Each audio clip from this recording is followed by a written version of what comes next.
потолок, но надежда, что он сохранится, у нас сегодня есть. Если внимательно посмотреть на нашу потолку, то вы увидите неровности. Если сравнить высоту потолка мужской курительной комнаты и большого зала, посмотрите, разница очевидно. Так что есть надежда, что этот красивый легкий потолок не был уничтожен, а был просто закрашен, забелен. Как, например, произошло это в Московском доме у школы. Когда шла реставрация, а нашей доме реставрации по сей день не было, то под поверхностные доски подносят наших красителей и потолок. Не поняла, сколько людей не уничтожить эту красоту. И мы очень надеемся, что в Казанском доме, в Мавританском зале такое же чудо произойдет.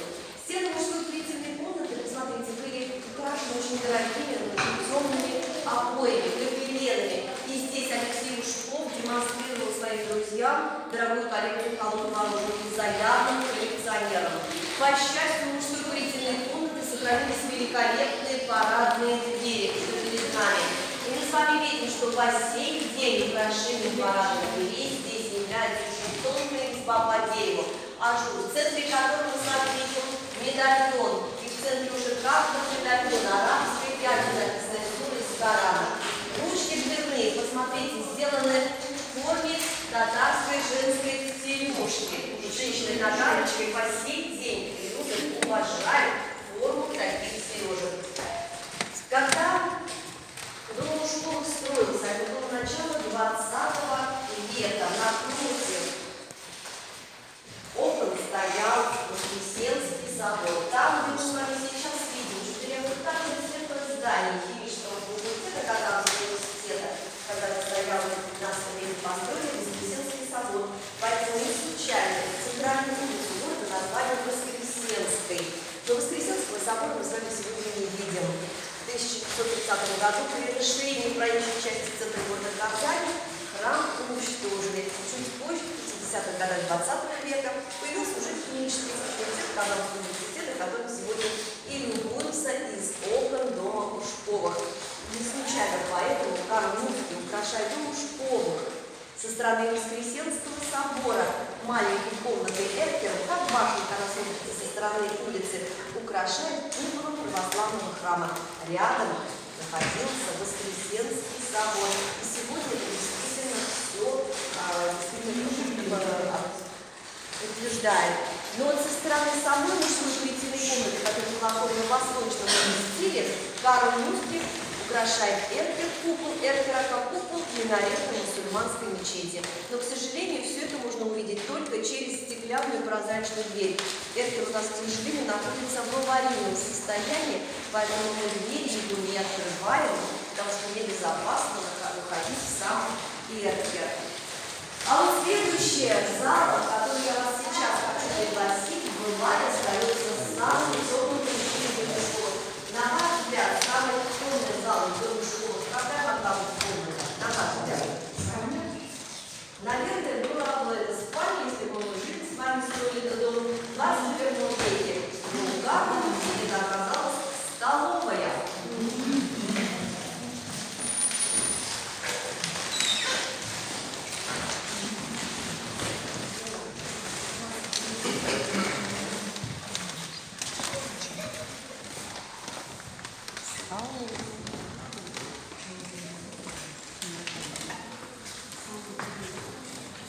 Итак, столовая в стиле неоготики оформляется Карлом Мюнхеном в доме Ушковых.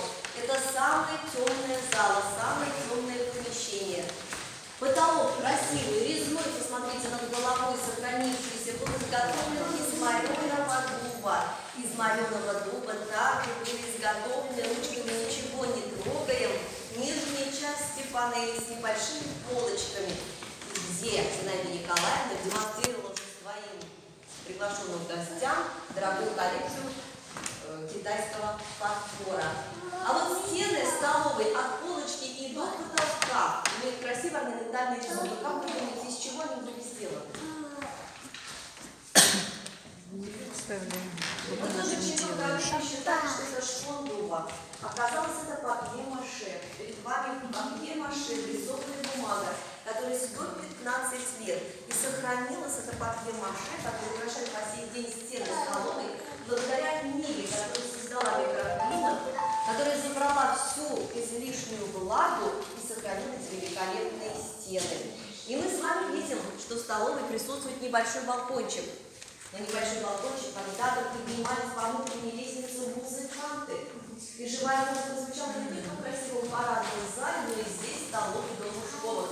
Пол паркетный здесь сохранился подлинный. Но вот эти светлые полосы, которые мы с вами сейчас видим на полу, это полосы, которые остались от стеллажей с книгами, которые стояли в библиотеке, в отделе технической литературы.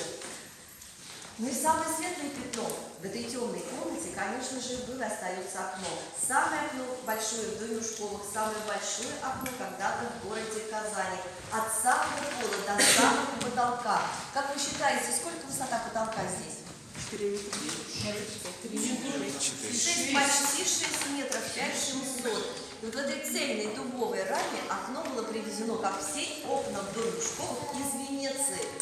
И посмотрите, в правой части окна мы с вами видим дверь. Через дверь окна можно было выйти на балкон, который мы с вами видим за окном. Но это не единственная дверь, которая располагается по периметру столовой. Посмотрите, одна дверь ведет с мужской курительной комнаты. Мужчины приглашались на обед. Вторая дверь с левой стороны рядом. Бальные залы, да, приглашали на обед. Они никогда не проходили через мужскую курительную комнату, как это сегодня мы с вами все вместе дружно сделали. Третья дверь уходила во внутренний коридор, где находились кухни, кладовые, где готовился обед, приходили, столы накрывали и исчезали за этой дверью. И четвертая дверь, как вы думаете, куда идет? По библиотеку, наверное, или Следующая дверь идет в будуар хозяйки, где Зинаида Николаевна могла отдыхать.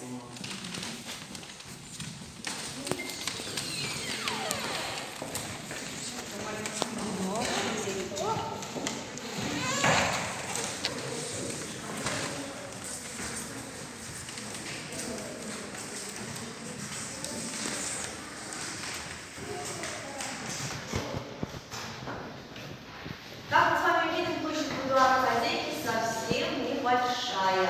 Но в этой комнате Зинаида Николаевна могла отдохнуть, могла почитать, и будуар хозяйки принадлежал только самой хозяйке.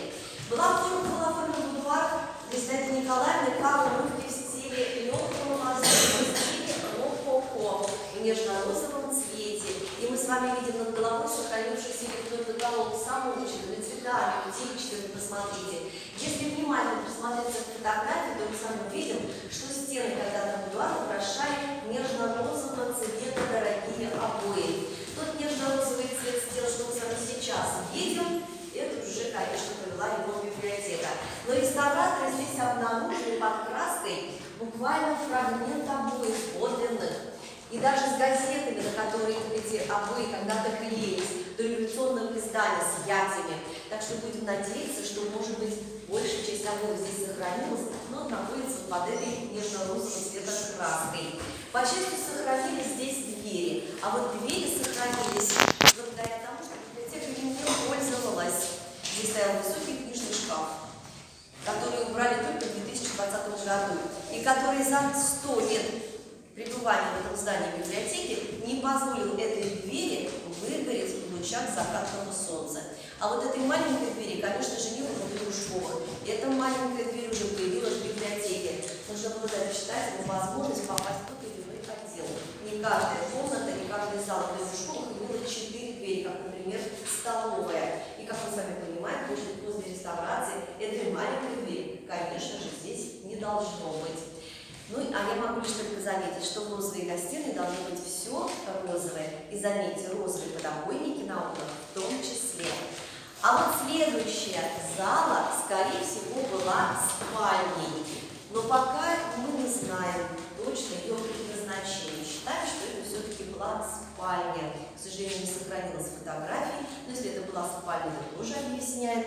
Единственное, что в архиве сегодня нами обнаружено, это то, что зеленая комната была самой теплой комнатой в доме в школах.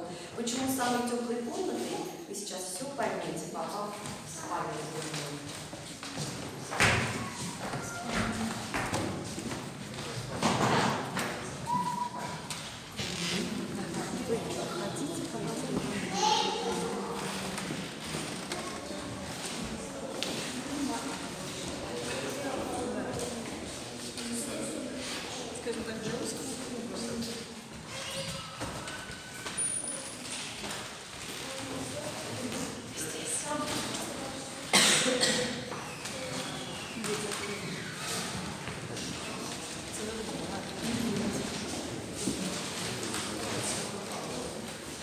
Итак,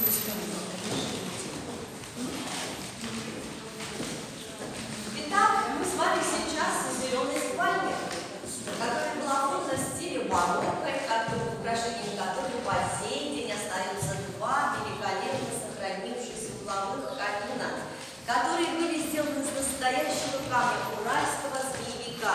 И посмотрите, украшены многочисленными бронзовыми накладными деталями, где в том числе горгона медузу мы с вами опять-таки же видим, как и в главном парадном зале. И украшением каждого из этих каминов, конечно же, являются зеркала венецианские, которые могут с вами поиграть и рассказать вам о вас, о нас, о зале, в котором вы находитесь, и даже о том, что сейчас происходит за пределами стен этого дома. Достаточно лишь только подойти к одному из каминных зеркал. Ходите, пожалуйста, поближе сюда, можно вас попросить? Загляните в зеркало. Нет, вот не на себя, а вот увидеть нужно другой камин. Видно, да. Видите другой камин? Замечательно. Стойте, пожалуйста, здесь. Я сейчас отойду к другому камину, загляну в зеркало.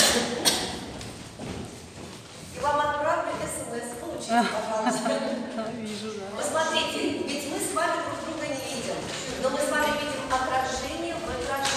И это благодаря нашим зеркалам каминам, которые располагаются под определенным углом. Дает нам возможность общаться, но вы далеко не уходите от каминного зеркала. Вот теперь загляните наверх. И вы увидите, как над вами низко навис красивый лепной потолок. Вы можете рассмотреть каждую деталь. Вы видите всю его площадь. А это благодаря тому, что зеркало, посмотрите, имеет наклон в сторону угла. Видите? И оно приближает к вам красивый лепной потолок.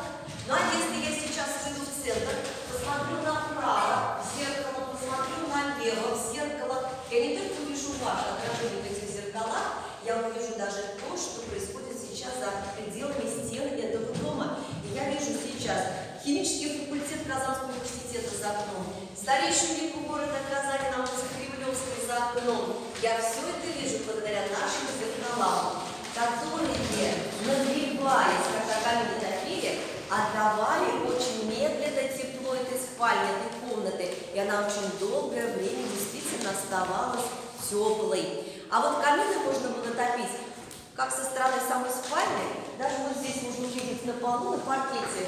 Видите, уголек выпал. И осталась отметинка такая. Но также можно было топить камины и со стороны коридора, куда я вас сейчас и приглашаю. Благодаря маленьким дверям, в библиотеке, мы сейчас идем в коридор. Смотрите,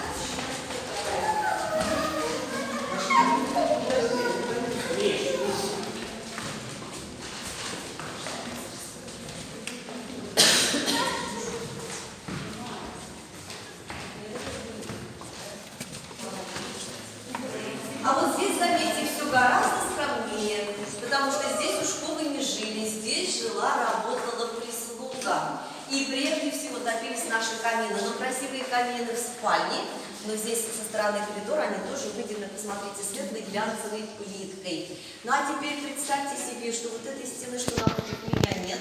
Этот наш коридор имеет продолжение, и там в кухне готовится обед, и по этому длинному коридору шли накрывали столы в столовую. Вот она, дверь в столовую.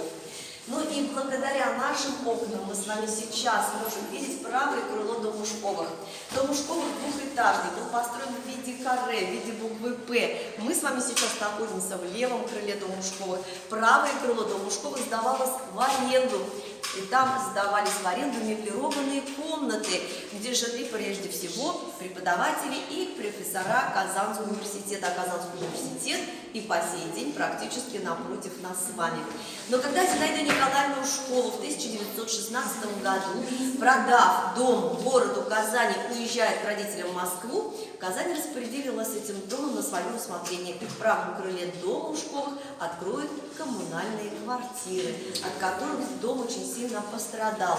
И когда-то местные печати того времени и писали: дом Ушковых погибает, паркетный пол, дорогая мебель, все в печку, все в топку. И неизвестно, что бы сохранилось в доме Ушковых, и сохранился сам ли дом Ушковых, если бы не приезд в наш город Надежды Константиновны Крупской, которая, приехав в 1919 году в город Казань и узнав о том, что городская публичная библиотека, ныне национальная, буквально ютится в двух маленьких комнатах и работает всего 3 часа в день, а это главная центральная библиотека города, Надежда Константиновна решила красивый дом в центре города Казани от всех коммунальных квартир освободить, сюда перевести городскую публичную библиотеку.